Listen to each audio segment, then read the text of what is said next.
going to present by His Grace Kamalanaina Prabhu. Prabhu does not require any introduction. We know any service Prabhu is there, but it's our pleasure to glorify the devotee. So Prabhu does many wonderful services like book distribution, take care of the temple parking, and what to not like any service. Prabhu is always present. With that, we will.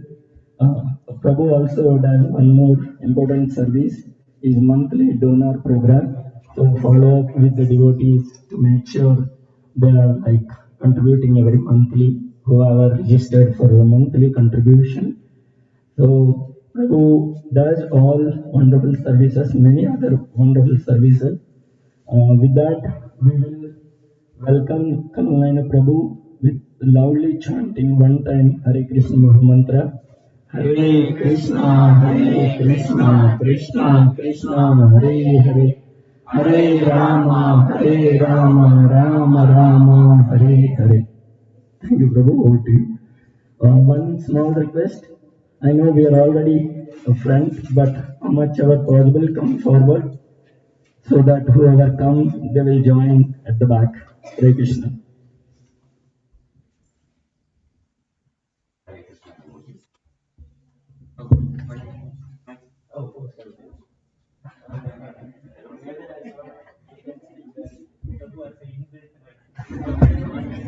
I don't need one.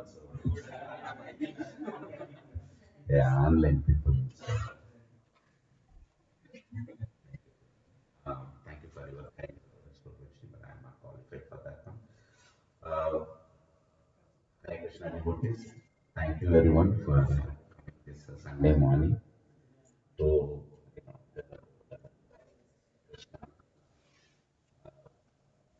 this. I just want to let you know that okay, before that we will start with the day Madhava. Jaya Radha Madhava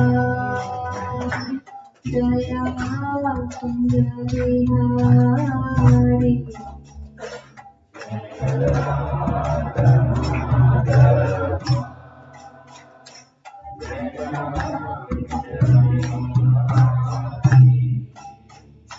Jaya Gopi Jana Vallabha Giridharadhari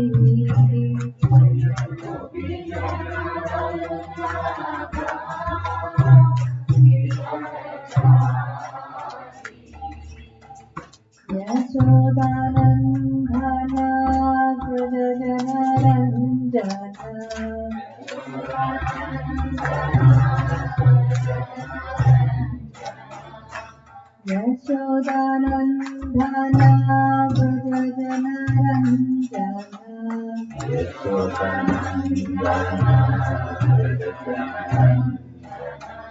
Yashodanandana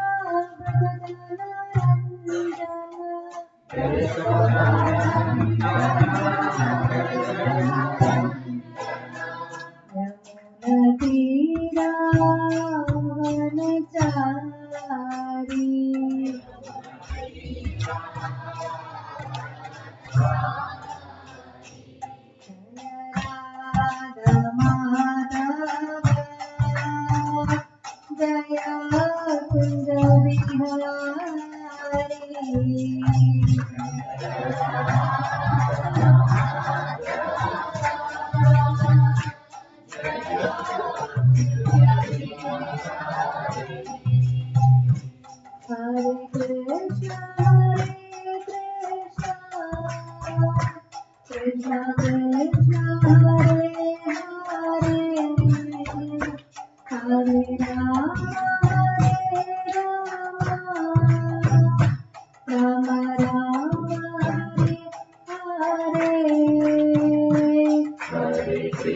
Hare Krishna, Krishna Krishna, Hare Hare, Hare Rama, Rama Rama, Hare Hare.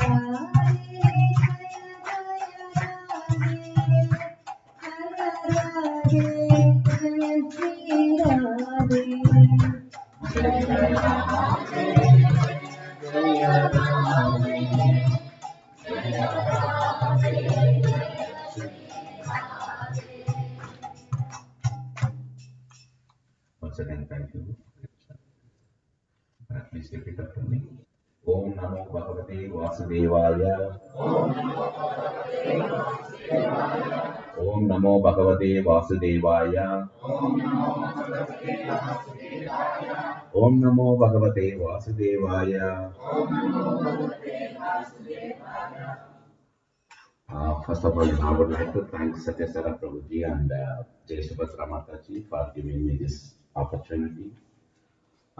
Today, we are going to discuss about the sloka from Bhagavad Gita, chapter 12, verse 5. This is the verse we are going to discuss today. It is, I just warn everyone that it is a very technical one, so there is not much about entertaining here. Just whatever Satyasara Prabhu taught me, whatever I learned from Srila Prabhupada, I'm just going to say that. We will start the verse. Klesho tigadadastesham avyakta saktasetasam avyakta hikadi dukham vedavatvi avapyate. Three, Prabhuji's, Mataji's, and one kid. Kesho Digadarastesham Avyakta Saktasetasam Avyakta Higati Dukkam Vedavatvi Avapyate.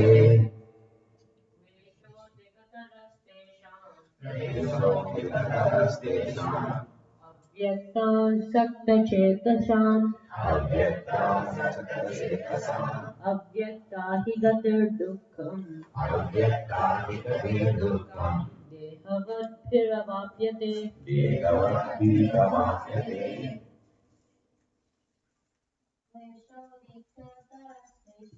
Kesho Digadarastesham Avyakta Sakta Chetasam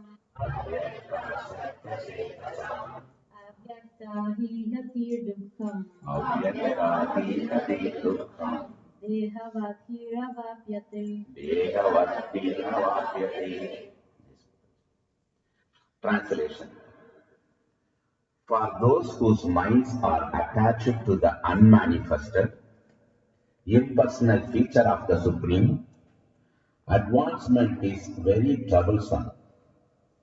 To make progress in their discipline is always difficult for those who are embodied. Pray to my Guru. Om Ajnanatimrantasya Jnananjana Salakaya Shri Guru. Okay, today's verse is, very nice one, and also, too much, the technical details in it. Before going into this today's verse, I just want to give you the backdrop of this verse. Why this verse came. This verse is in 12th chapter. Till that 12th chapter, Arjuna and Krishna, they are having the conversation. And Arjuna is asking so many questions, and Krishna is clearing them.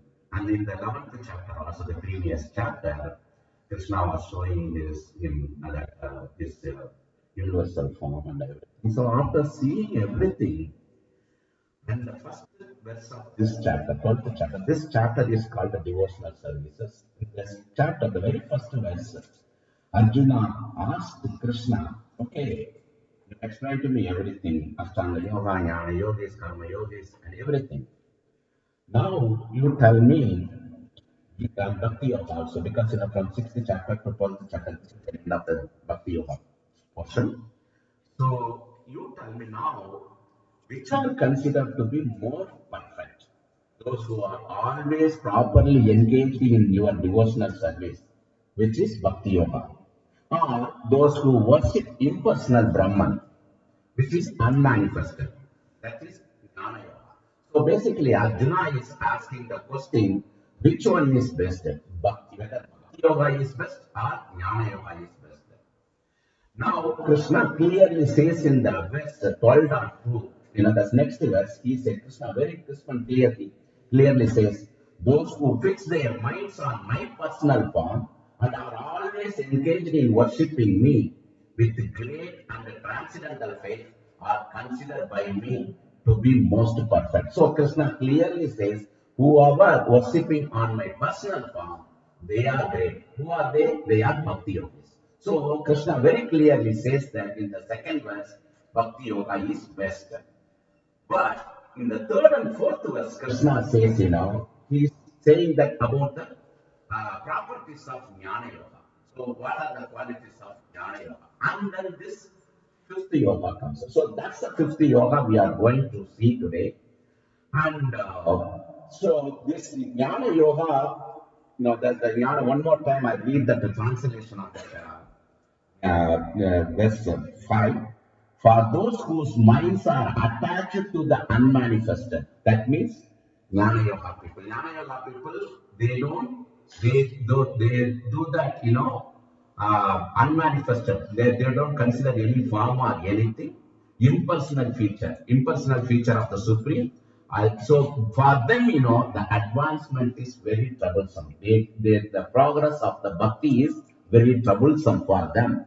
To make progress in that discipline is always difficult for those who are embodied. So Krishna says, but what we need to learn from this verse is, one line summary of this verse is, Krishna says, this verse, Krishna talks about the inferior position of the impersonalist or jnana yogis compared to bhakti yogis. Maybe it is too technical for you all, what is jnana yogis, what is bhakti yogis. Jnana yogis go for a Brahman realization, bhakti yogis go for a Bhagavan realization, personal form. So I tell this analogy in one of the class which I took earlier. Most of you know that, Brahman realization, Bhagavan realization, and the Paramatma realization, all three realization, you are very familiar with that.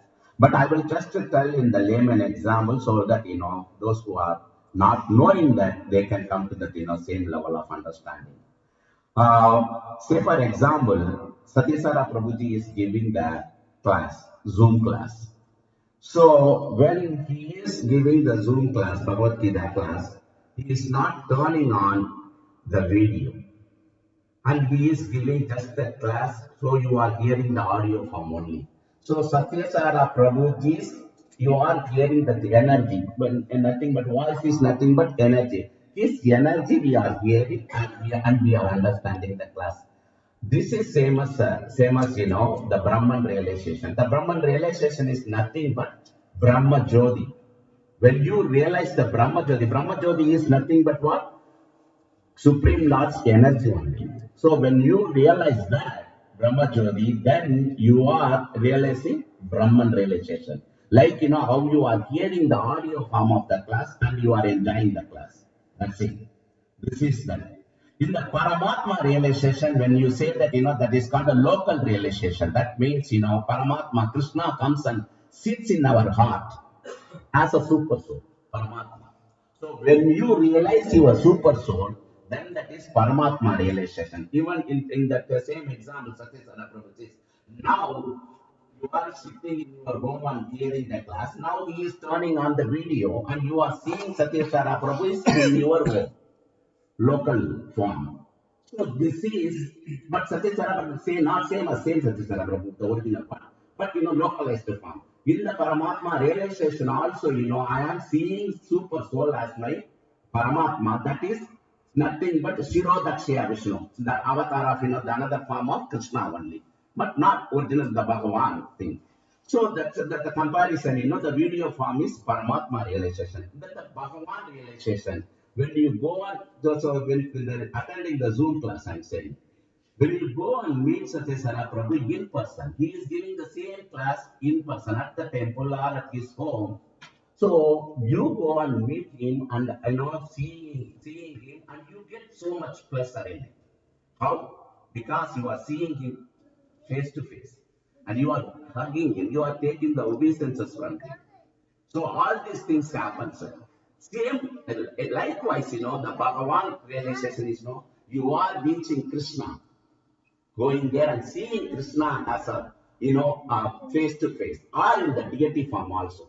If the pure devotees seeing the deity, they won't see deity as a stone and wood, they will see as if Krishna only.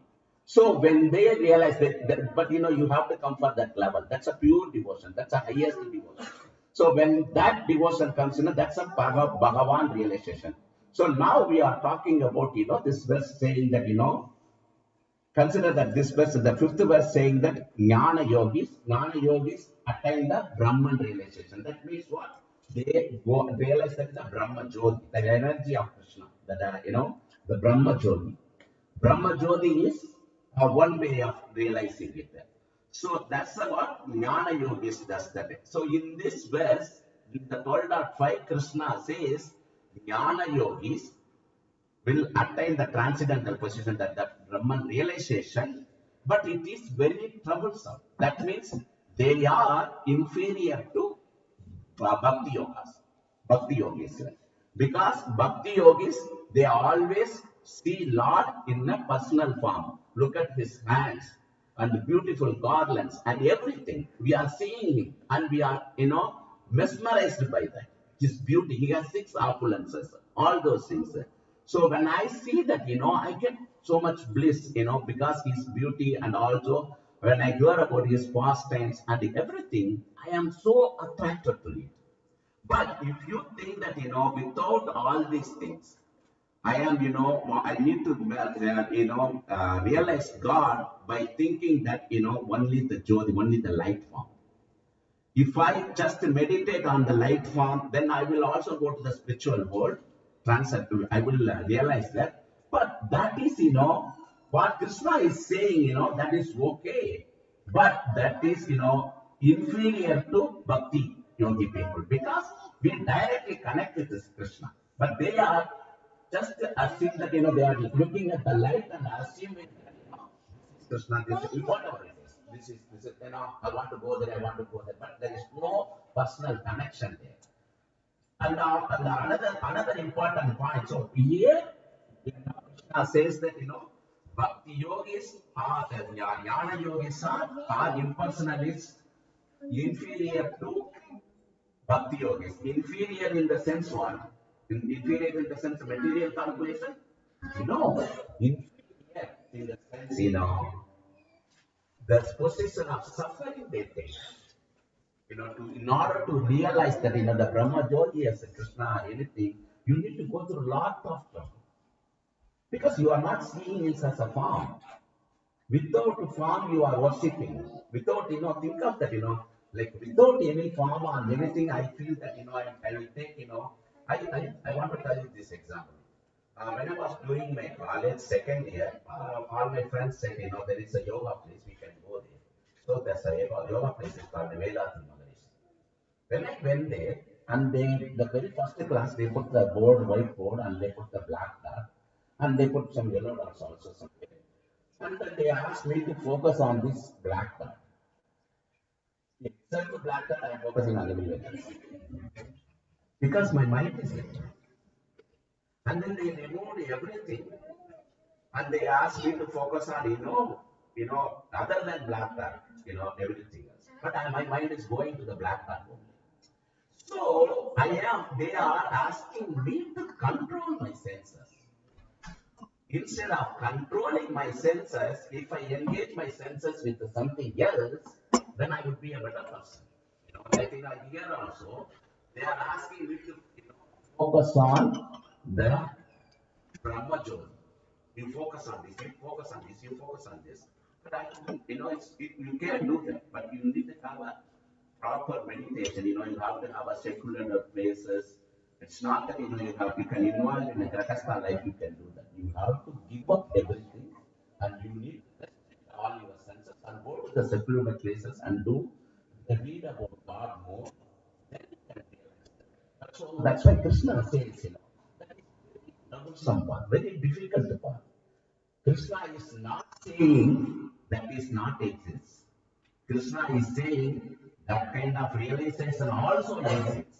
This is what Krishna in this verse very clearly says. Jnana yogis, that is impersonal realization. Like the Brahman realization is true.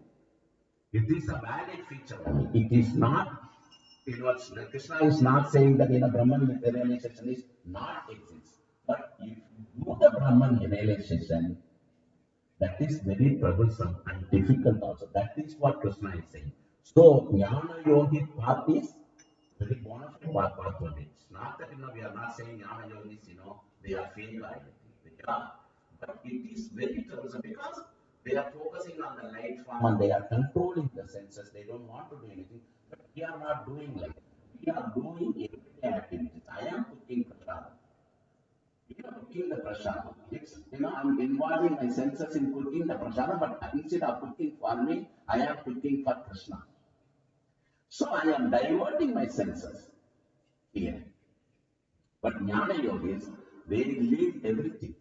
And they will restrict that, no, if I cook this food material, if I do any material activities, then I will be contaminated. I don't want to do any material. I don't want to involve in the Grahastha life also.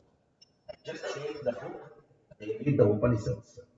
I just take the books and concentrate on the book, and then I will come to the Brahman realization. That's their ideology. But Krishna says that whatever it is really tough, that's what Krishna says. And Bhakti Yogi practice is very easy and easy to succeed also. This is what Krishna is giving us first and foremost point in this verse. So Bhakti Yoga is very easy thing. You can directly connect with Krishna. And then, and as I said, the Krishna clearly says in this verse, the impersonal Brahman feature of the Lord is also valid feature of the Lord. It is not Maya. So you shouldn't think that impersonal, I already told you that. But Krishna is, from this verse 12.5 verse, Krishna is saying, qualifying by saying that attaining Brahman realization through Jnana Yoga process is very, very difficult. We also attain Brahman realization. It's not that, Bhakti Yoga people won't attain. Bhakti Yoga people also will attain the Brahman realization, but it is in a different way. We engage our senses to serve Krishna, devotional services. But they do it in a book form. They read everything, but they don't do any devotional service. They read everything and they wanted to realize that Brahman. So this is the crux of this verse. In the Srimad Bhagavatam verse, chapter 1, chapter 2, verse 11, it says, Vadanti tat tatvaditas tastvaya jnanam advayam brahmedi paramedi bhagavan iti satyati. So this is a very beautiful verse. So in this verse, the translation goes like this. They are not transcendentalists who know the absolute truth, call this non-dual substance Brahman, Paramatma, or Bhagavan. So in this verse, Krishna says, the learned transcendentalist, that means what? Whoever who really knows about the bhakti process, pure devotee, learned transcendentalist, who knows that absolute truth is non-dual substance. So there is an important word in this verse, Advayam Jnanam. That means non-dual knowledge. What is that non-dual knowledge? Why it says, that Bhagavan, Brahman, or Paramatma, all those things, gaining knowledge about these things is non-dual knowledge. Why they are saying that non-dual knowledge? I'll tell you one example. We are soul, spirit soul, and we have super soul also in our heart. Two different entities. Soul and super soul, not same. They have a separate identity. So that means gaining the knowledge about the soul, myself, so the spirit soul, and the gaining the knowledge about the super soul. dual knowledge, soul and super soul, because they have a separate entity, separate identity. Soul has a separate identity, super has has a separate identity. But in this verse, non-dual knowledge, which one is the absolute truth, which is Brahman, Paramatma, and or Bhagavan. Because if you are gaining about the Brahman realization, knowledge about the Brahman realization, or Paramatma realization, or Bhagavan realization, knowledge about these three things are same only. Because they all have same identity. It came from Brahman and Paramatma, came from Bhagavan. That's why this verse very clearly says it's absolute truth. Even if you realize in a Brahman realization, Paramatma realization, and Bhagavan realization, all those things comes from one identity, which is Bhagavan, Supreme Lord, Krishna only. So you cannot think that it is a different knowledge. It is the same, non-dual knowledge. That's the thing I wanted to mention here. And then that another thing, as I said, Paramatma and everything. So that transcendentalist means what? Those who are going beyond the three modes of material nature. The transcendentalists perceive Krishna in three aspects. As I said, Brahma, Paramatma, or Bhagavan.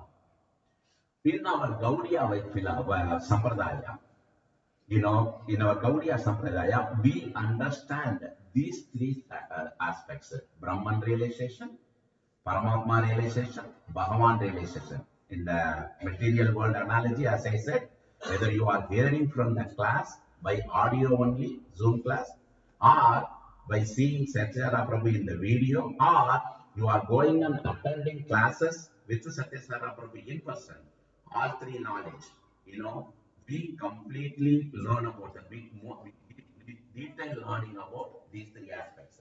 Brahman realization, Paramatma realization, and Bhagavan realization. We just don't take this, okay, Bhagavan realization, but Bhagavan is realization is the best. So we will ignore these two things. No, it's not. In Gaudiya Sampradaya, we will learn these things in very detail.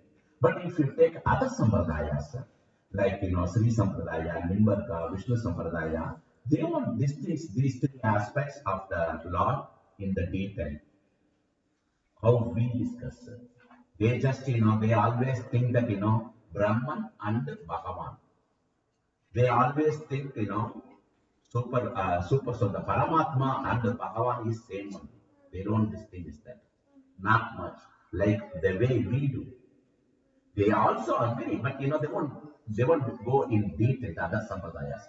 They distinguish between Brahman realization and Bhagavan realization, but they won't go much detail into each and everything. But Gaudiya Sampradaya, we go in very detail. In the other Vaishnava Sampradaya, and some Sampradayas, they say the Brahman realization is a false thing. They say clearly, it's a false thing. Why they say false thing? Why do they say false thing? Brahman realization is false thing. It's not true. Because they say, everything is coming from Krishna. We are seeing the Krishna. Why do I need to go and analyze this? This is one aspect of Krishna. And, I already have a Bhagavan realization. Why do I need to spend time on this? So there is some Sampradaya says, the Brahman realization is the impersonal realization. Brahman realization is the false thing. They don't even consider Brahman realization. And in the verse, so in the Bhagavad Gita 14.27, also this is mentioned. Brahmano hi pradisthaha. That means Krishna very clearly says here, I am the basis of the impersonal Brahman.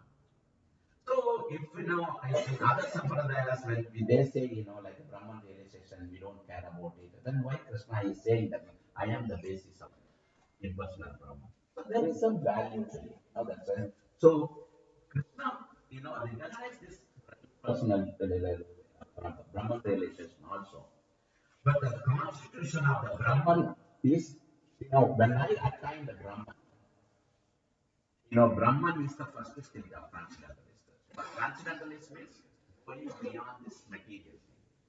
So when I go beyond this material thing, very first stage is Brahman realization. Then when I go further, then the middle portion, Paramatma realization comes. Then when I go further, then Bhagavan realization comes.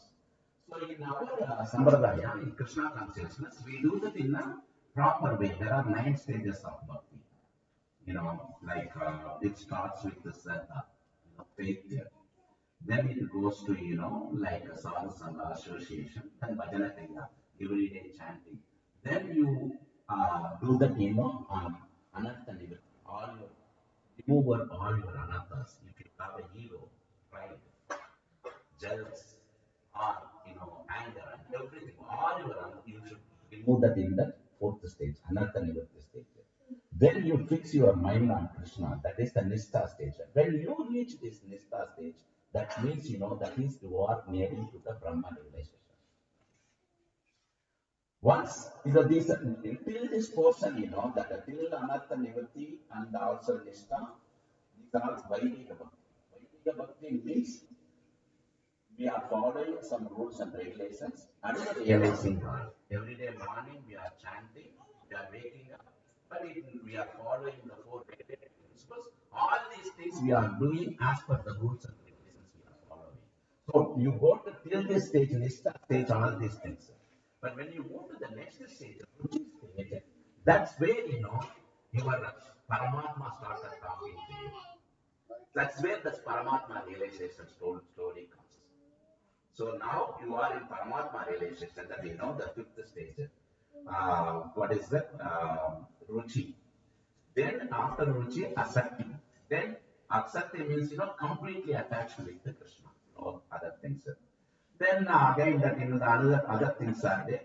Bhava and Prema. Those you are completely. Those things are Raga Bhakti. These things. After the Raga Bhakti starts from Ruchi.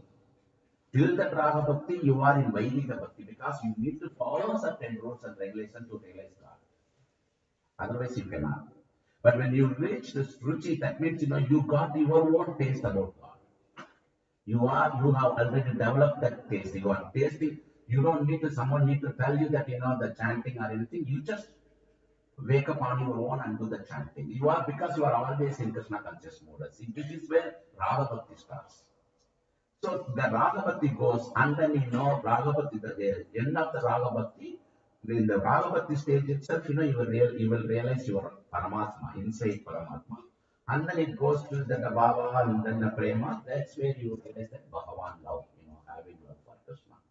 So that's a Bhagavan realization, that's the ultimate. So we follow all these things. So when I come to the Brahman realization, that means what? I am above the 3 modes of material nature. So in order to come to the above the 3 modes of material nature, you are following all these things, like whatever the first 4 steps, such as till Anartha Nivritti and the Nistha. Till the Nistha, you will do all these things. So that's all. So very first stage is Brahman, and then it goes to Paramatma, then it's now the superior is the impersonal things in a different way. So we think that when I realize about absolute truth, that means what? When I realize about absolute truth, the bhaktas like us devotees, when I say that I realize about absolute, that means you realize the all 3 realizations. It's not the one. It's not the only one. Oh, I realized Brahman realization, then I have the absolute knowledge. No, you will come only the 4 or 5 steps only, till 9 steps you have to go. You have to go to that. So that means, when I say that, I have absolute knowledge, that means, I have understood all 3 realization. I have knowledge about Brahman realization, Paramatma realization, and the Bhagavan realization. But impersonalists won't think that way. Impersonalists, Jnana Yogis, they think that, Brahman realization is the best one for them. Brahman realization, they don't consider, Paramatma realization and Bhagavan realization, even though they know that they say, everything is Brahman realization. For us, everything is Brahman realization. We don't want to. So, Jnana yogis do the Brahman realization. But they don't consider Paramatma and, Bhagavan. So, now you tell me, the Jnana yogis, will realize about Brahman, but there is other, yogis, and then there is other category, transcendentalists, Brahmavasi. They say, Brahmavadis, they come in, they say, yeah, we understand there are three types of realization. We understand Supreme Hare Krishna, we understand Paramatma is Paramatma realization also, but we are comfortable with, Brahman realization. Say for example, the analogy I know Satyendra Prabhu is there. He lives in Pearson Ranch. And I know the exact place. Also, I know how he looks like also. And he sometimes comes in video for the class also. But I don't want to take all those things. I am comfortable, attending all the class. They Brahmavati say that. Even Jnana yogis also say that. We are okay with it, but our topmost is Brahman realization only. We don't go beyond that. Then what is another person, another yogi type person comes here, transcendentalist. They are, you know, uh, what is that? That I don't know. Brahmavadis and Mayavadis. So Mayavadis comes here. So in this verse we are talking about Jnana yogis. Jnana yogis, they read they restrict themselves. They don't do any material activities. They go to the secluded places.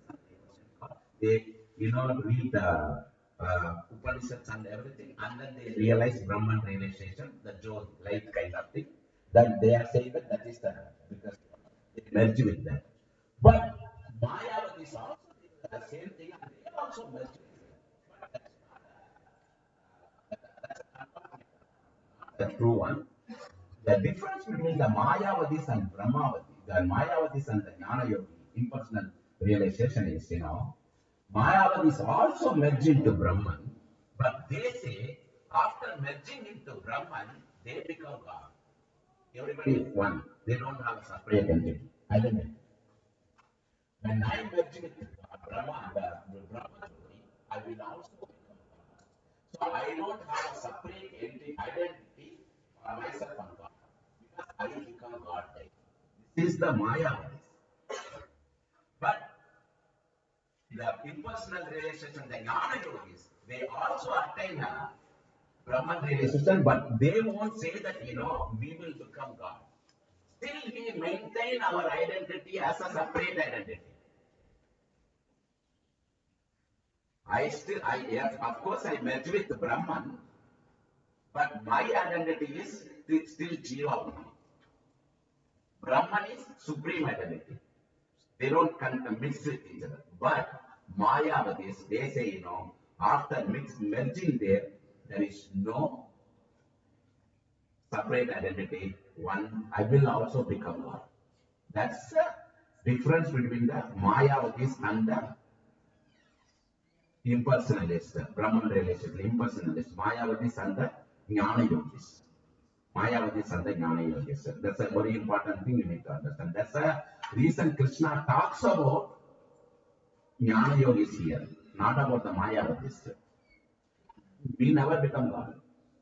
So Mayavadis we ruled out, but still Jnana yogis path is very, very valid path.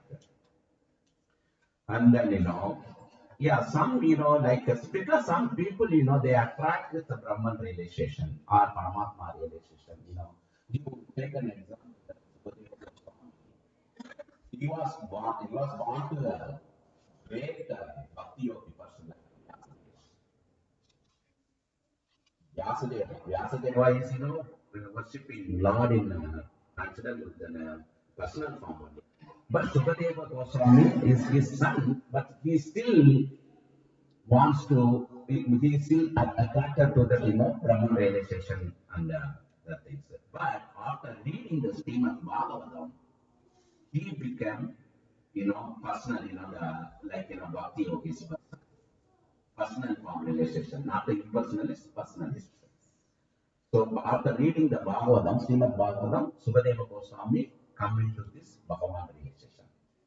There is another example, everybody knows. They also initially, they were in, exactly, the Kumaras, very difficult. So Kumaras also initially they were, Paramatma and Brahma realization, they don't believe in the another person. But Brahma asked them to go and meet Vishnu, Lord Vishnu personally. After seeing Lord Vishnu, they were so astonished by looking at this beautiful thing. Then they turned into so Sukadeva Goswami and uh, four Kumaras. So then another thing, the reason why Krishna is really talking about in the chapter, the same chapter, verse 8.3 and 8.4, Krishna clearly says, "Ye Akshara Anitesham Avyaktam Paryupashade Swattaraha Swattaraha Asalam through properties." Jnana yogis means what? Impersonalist means there is no varieties, no form, no qualities. Impersonalists, they don't have any form, any qualities. So from this verse, you can conclude that that is Bhagavan. Bhagavan, they are treating that the light energy as the Bhagavan. That means they are not considering the true potential Sakti of Bhagavan. Without the Sakti. So that's called Brahmajyoti. So, but we Bhakti Yogis will perceive the Supreme Lord by various forms, qualities, pastimes. So we discuss about the pastimes. I till this date I wonder that how Jnana Yogis gain this impersonalist attracted to this Brahman realization just by reading Upanishads and everything. Why do they need to do that? Because we are hearing about Krishna's pastime. Bhakti Yogi people, they are hearing about Krishna's pastimes. When we hear about the Krishna's pastime, like God, Krishna lifted the boat in his fingertip when he was 7 years old. So we were admired by that quality. And when we looking at Krishna, and I am doing some devotional service for him. I am cooking prasadam, making garlands, and everything. By looking at his beauty, I am admired by that. So I'm okay, all these, six opulences he has. So by his qualities, by his form, by his pastimes, I am completely attaching my senses to him. It is easy for me. They are saying that you have to pull your senses from the material attachment. Yes, how I can pull them away from my senses from the material attachment? By focusing on his pastimes, hearing about his glories, looking at his beautiful form. By all these things, I can, pull my senses from the material and attach it to that, the devotional thing. It is easy for me. We are here and instead of gathering here, if we all sit in a separate room and reading the Upanishads and all those things, and then we are trying to realize the Brahman realization. Of course, it is true. I am saying that it is true. It is true. It is true. It's not. I'm not saying that it is not. It exists, but following the path is the thing I'm saying. I would say ideally, secluded place, reading the Bhagavatam, and I don't want to do this material activity, I will contaminate it, and I don't want the Grahastha life, I don't want the family, I don't want the children or anybody, because I don't want to do anything. I want to focus on, knowing about Krishna by reading only. I already, completed, 12th, till 12th, and also, colleges and everything. Again, I want to do these things, especially person like the Upanishads and all, uh, hearing the Arabic news, kind of, I really, I'm not that, not there yet. So this is, but I love to do service. I come here, I do cleaning, I do everything, and whatever Satyasara Prabhu asks me to do, I'll do. I am okay. So by this way, I am detaching my senses from material things, and then attaching to Krishna. It is easy for me. If you give me one book and ask me to read it from the secluded place, I would sleep immediately. But there are jnana yogis, they are there. But in Krishna's, isn't it, is troublesome path. It is difficulty. For you are putting yourself in difficulty. Then why they are doing that? Tell me. Jnana yogis, they don't know all these things. So why they put themselves in that difficult path?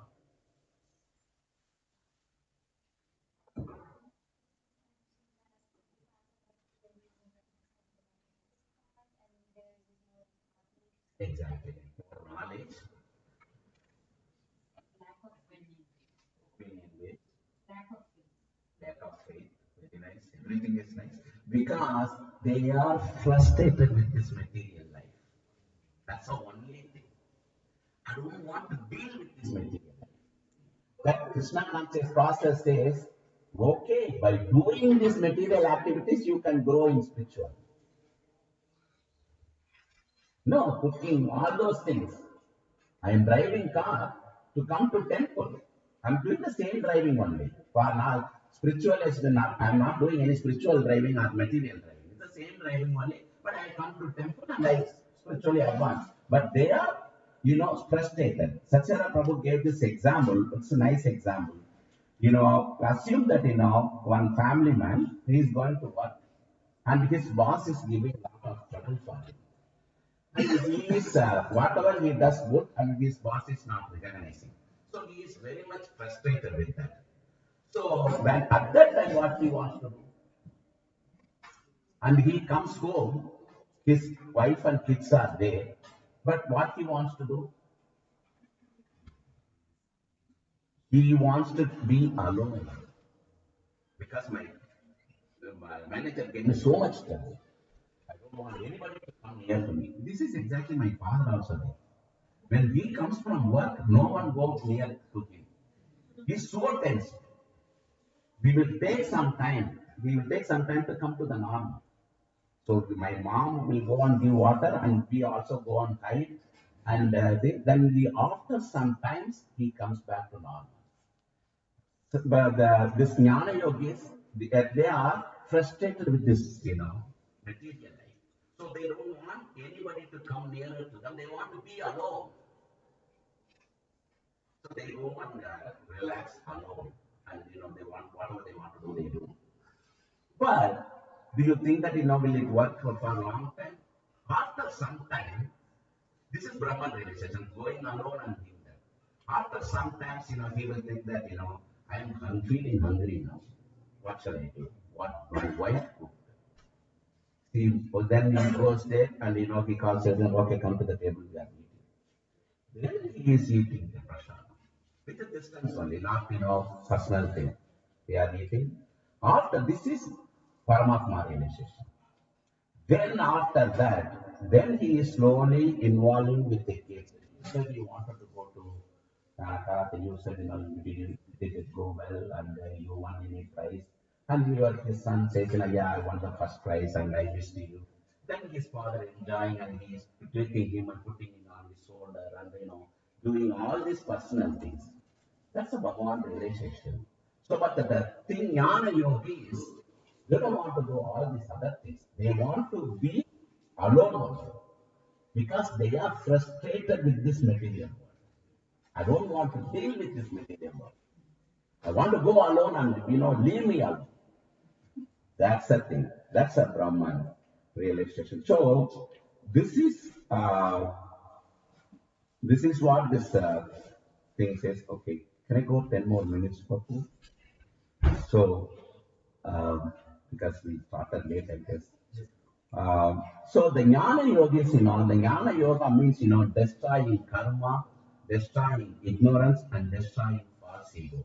Their only thing is, practicing Jnana Yoga means I wanted to destroy my karma. I want to destroy my ignorance, avidya. I want to destroy my false ego, ahankar. If you take all these things, what is this then? If I remove these three things, what is left out? So, the, the covering part of the soul is what? These three things: ahankar, karma, and ignorance. If I remove these things, the soul is now free. That is what they want. I want my soul to be free. So I want to remove all these things. To remove all these things, I don't want to engage all these things, material things. I want to stay away from the family and everything. That's the thing. Jnana Yoga. So, and one more important thing here, the Jnana Yogis, the impersonal realization, Brahman realization, Jnana Yogis, of course they get knowledge about God. So, sixth part is Satchidananda. Sixth part is there.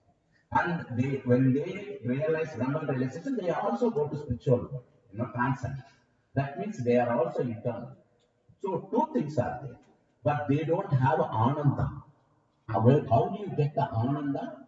Only when you serve Krishna personally, you will get ananda. When you hear about Krishna's pastimes, you will get some feeling, emotional. Oh, Krishna does this. And when you look at Krishna beautiful, then oh, Krishna is so beautiful. I want to put this garland and this and that. So only when you engage with him, devotional services, you will get ananda. So in the bhakti yoga, you get three things. Sat, Sit, Ananda. You get the knowledge, you are going to be eternal because you are also going to transcend, and you are gaining the bliss also. But in the Jnana Yogis, the bliss part is missing. Because looking at the Jyoti, what do you get the bliss? Is there any pastime out there? No. Is there any beauty out there? The beauty is Jyoti is always going to grow. Is there anything? No forms, no qualities, nothing. Then how do you get the ananda, expressions, feelings? So that's a major difference between the bhakti yogi and the jnana yogi. Okay. Then in the Bhagavad Gita, Krishna covers more verses.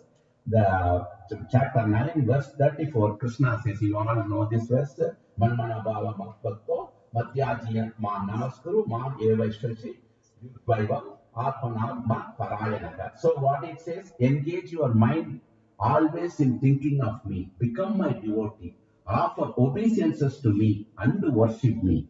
Be completely absorbed in me, surely you will come to me. So Krishna says, don't do anything. Don't go alone and stay in the remote place and don't restrict yourself more and more. Come, instead, think of me, become my devotee, just offer obeisances. If you do all these activities, definitely you will come to me. That's what Krishna is clearly giving me the assurance. So then in the Bhagavad Gita 18.66, Krishna says, Sarvadharman Paritraya Mamemu Sharanam Braja. So in this verse also Krishna says clearly, abandon all varieties of religion. Krishna says clearly, abandon all. This verse comes in the 18th chapter, 66th verse. That means, almost Kurukshetra war is going to over. Like not the war, the advice between Arjuna and Krishna. In the 18th, 66th verse, Krishna is saying, abandon all varieties of religion. Whatever I said, now abandon them. Then just surrender unto me. I shall deliver you from all sinful reactions. Do not fear. So, if you just surrender unto me and you do devotional services for me, I will remove all your sins. No worries, no need to do anything else. That's what Krishna clearly said. Arjuna should give up all the verses that have been explained to him. He should simply surrender to Krishna. That's the thing. And then the Bhagavad Gita, verse 9.22 also, Krishna, these are the verses, these are the verses giving importance of personal worship, personalist, bhakti yogis, devotees like us, Krishna consciousness. That's why Krishna is giving all these verses. What is that? 9.22 verses. Ananyas chintayanto ma ejana paryupashate tesham nityabhi yuknana yoga shema. So, but those who always worship me with the exclusive devotion, meditating on my transcendental form, to them I carry what they lack and I preserve what they have. So Krishna says, just come and do the devotional service for me. Always worship me. I give you what you lack. I preserve what you have. So what else we need? Do I need to go alone and do all these things and then somebody will give? No. You will just Krishna says, come to me and do the devotional service. And so, this is what the yoga is nothing but you need to do all the devotional service to Krishna. That's the thing. That's the best yoga of all. Devotional service. Doing the devotional service is the best yoga. And another verse Krishna talked about is then the 12.8 in the same chapter. Mayeva mana asava mayi buddhim niveshaya niveshasya mayeva ada buddhavam nash samsayana. So just to fix your mind upon me, the Supreme Personality of Godhead, and engage all your intelligence in me. Thus you will live in me always, without a doubt. So Krishna says, do the personal worship again and again and again. Then why do we need to follow the? But I am saying, Jnana Yoga, the impersonal realization, Brahman realization is true, but it is too hard to follow.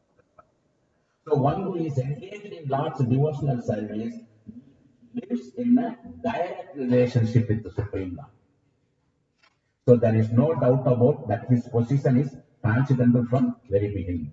And then the verse 10.10 also says, Desam satata yuktana bhajatam kriti purvakam tatami bhakti yogam tam yenamam upantyate. So, upantyate. So, in this verse also Krishna says, to those who are constantly devoted to serving me, service for me, with love, I give them the understanding by which they can come to me. Krishna clearly says, you don't need Vedic knowledge, Vedic knowledge. You don't need to have that. But if you are following the Jnana Yogi path, you need to know the Sanskrit knowledge. Sanskrit language you need to know. Because it is written in all the Upanishads. So you have to have that. But Krishna says, no need of anything. You just come and do the devotional service for me. I will take care of you. What else we need? Then now we will see that I'll close this with impersonalists. So we saw that impersonalists and personalists also. So the first point Krishna says when the impersonalists, it is they meditate on the formless. There is no form. Only like yogi is there. That's what impersonalists do. But we do the meditate on the form of deity. We do the form and then they are the formless thing. And then they restrict the senses. They themselves restrict the senses, not doing the material activities and any activities. But we engage the senses in Krishna's service. That's what 10 means for that. So just engage me with the devotional service by pure love and affection. I will give you all the knowledge.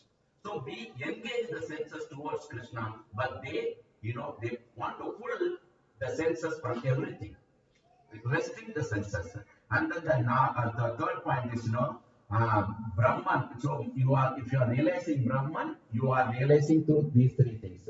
You need to know the language, Sanskrit language, and also understand the non-perceptual feelings. But in Krishna consciousness, what we do? Simply chanting. Agents of monophysite spiritual masters simply by offering regulated obeisances unto the deity, Sharanam, Kirtanam, everything. So we don't need to do any scientific things here. We don't need to do anything at all. Just morning do chanting, anytime you chanting, and also you do the bhakti thing, all those things. And so Krishna clearly says that impersonal things, it takes long time to realize. But in bhakti process, very easy and easy to forward also. It takes very less time. Then this is also completely natural. Then it is a troublesome. Why it is troublesome is the impersonal things? Why it is troublesome? Because you have no relationship with Lord.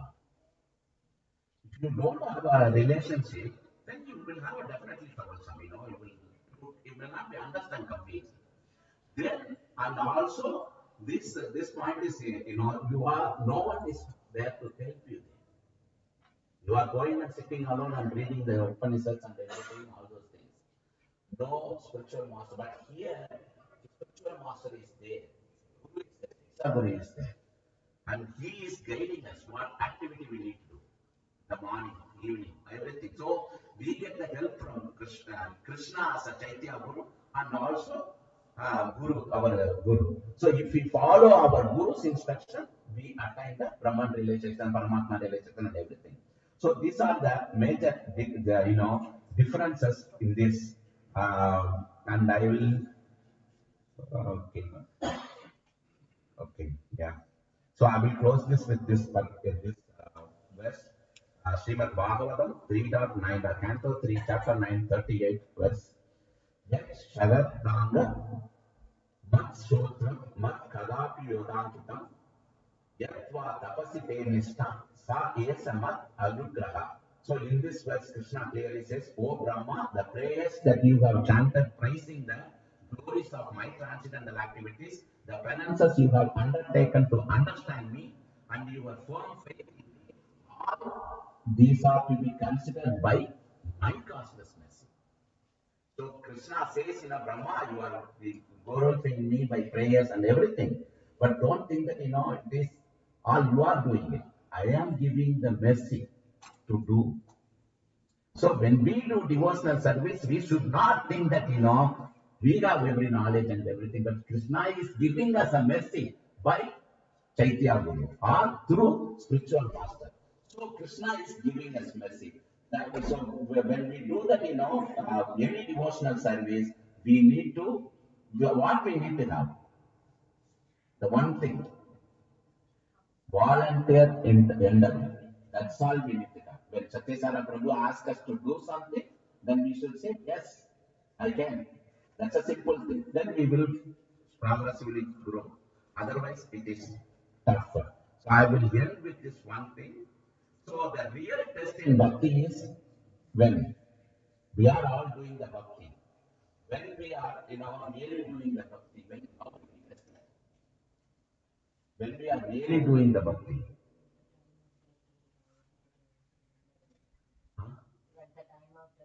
Exactly. At the time of death, okay. When we are in real trouble, if I lose my job, then I will start chanting for next 1 week. That is not bhakti.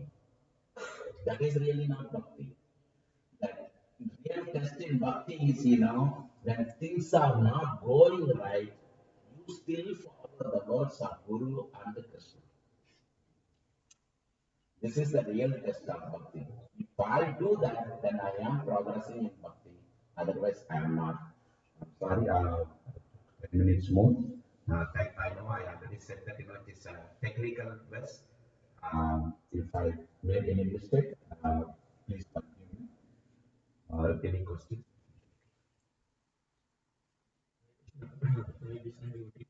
We have only 3 minutes. We can take only one question or comment. We can do offline.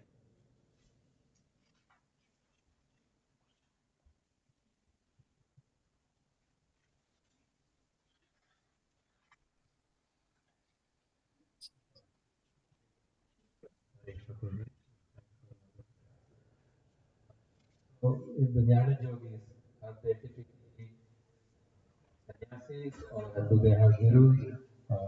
What is the typical?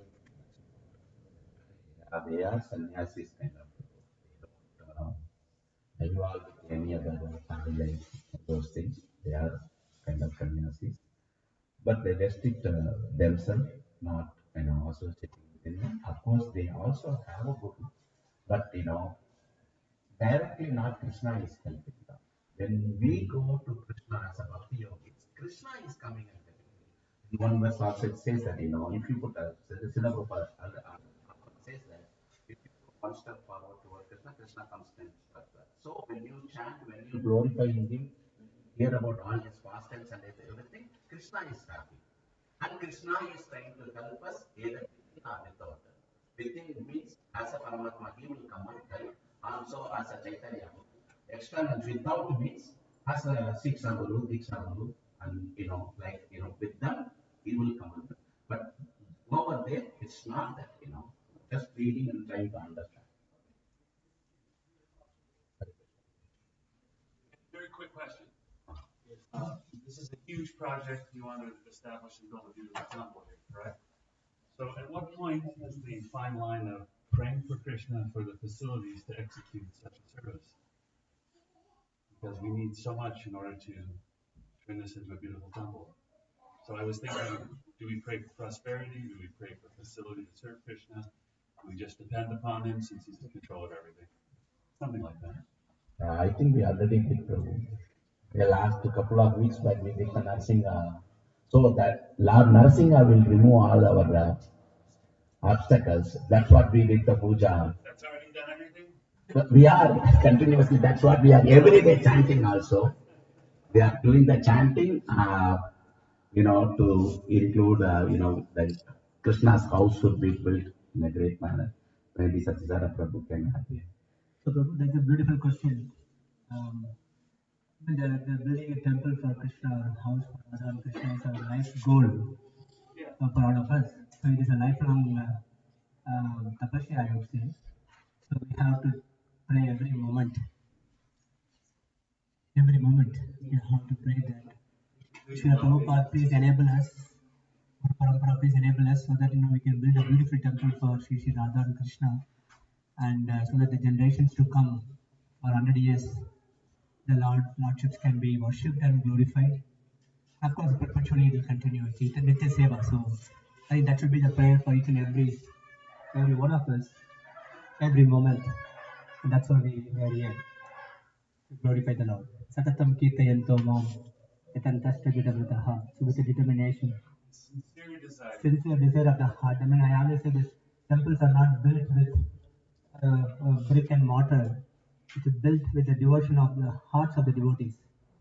So if you have a pure devotion in the heart, it will manifest externally has a beautiful temples where we can do so much seva. Spread Krishna consciousness. Absolutely, throughout the world. So people should come to a building and go, Yeah, exactly, sir. What is this? Yes, and the Lord's presence can be felt. Thank you, Guru. Also, I want to thank Satyasara Prabhu here because whatever I spoke here, I just used my mouthpiece, but all the knowledge, belongs to Satyasara Prabhu. Thank you. Thank you, Prabhu, for wonderful class. If anybody inspired and want to chant, I have beads and bead bags. Please see this. I can give it to you. And now we are going to do Arati. Please raise your few places.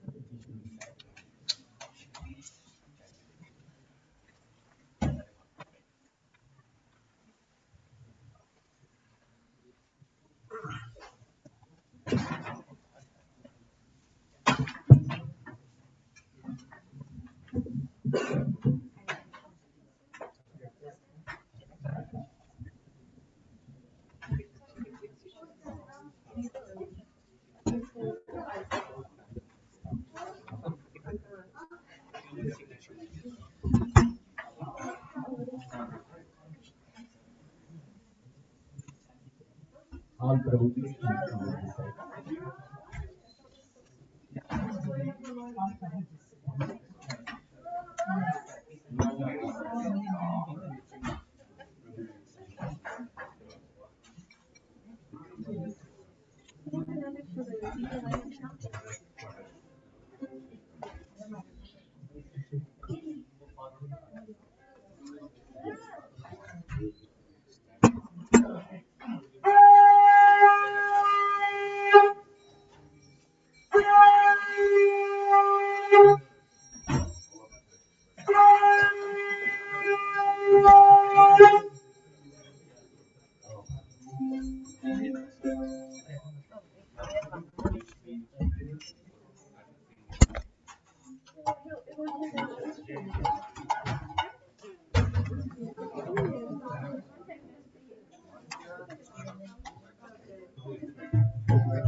Hare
Hare Krishna, everybody please bow down to the deities. जय ओम विश्वपाद परमहंस परिव्राज आचार्य अष्टोत्तर सरस्वती श्री श्रीमती श्री भक्ति वेदांत स्वामी महाराज प्रभुपाद की जय ओम विश्वपाद परमहंस परिव्राज आचार्य अष्टोत्तर सरस्वती श्री श्रीमद भक्ति सिद्धांत सरस्वती गोस्वामी महाराज प्रभुपाद की जय अनंत कोटि वैष्णव वृंद की जय नवाचार्य श्री हरिदास ठाकुर की जय इस्कॉन फाउंडर आचार्य श्री प्रभुपाद की जय प्रेम से कहो श्री कृष्ण चैतन्य प्रभु नित्यानंद श्री अद्वैत गदाधर श्री वासादि गौर भक्त वृंद की जय श्री श्री राधा कृष्ण गोप गोपीनाथ श्याम कुंड राधा कुंड गिरि गोवर्धन की जय श्री वृंदावन धाम की जय रायपुर धाम की जय श्री जगन्नाथपुरी धाम की जय गंगा मई यमुना मई की जय भक्ति देवी तुलसी देवी की जय श्री हरिनाम संकीर्तन की जय भक्त मृदंगा की जय all glories to Assam all glories to Assam all glories to Assam all glories to Shri Guru Hari Shri Gauranga all glories to Srila Prabhupada की जय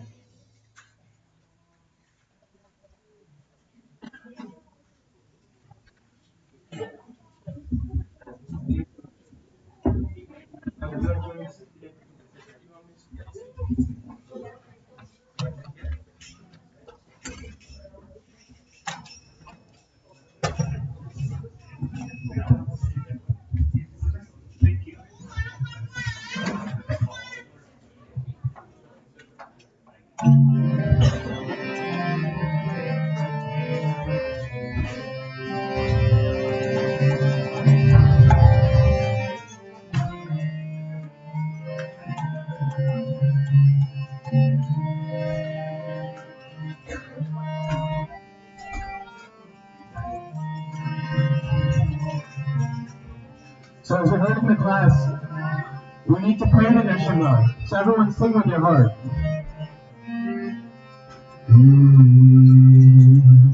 Namaste,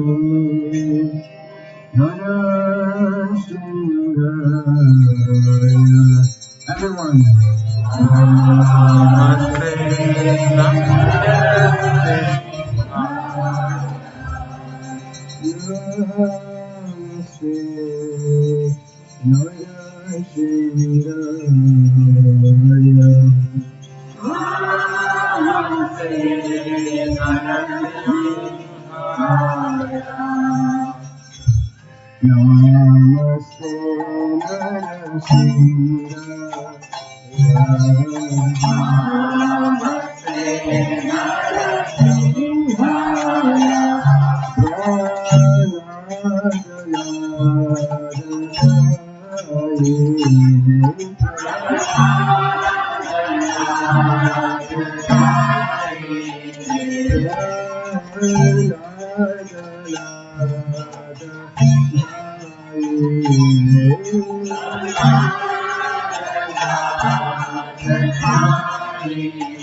Thank you to Rajguni Mataji for the today's Arati service.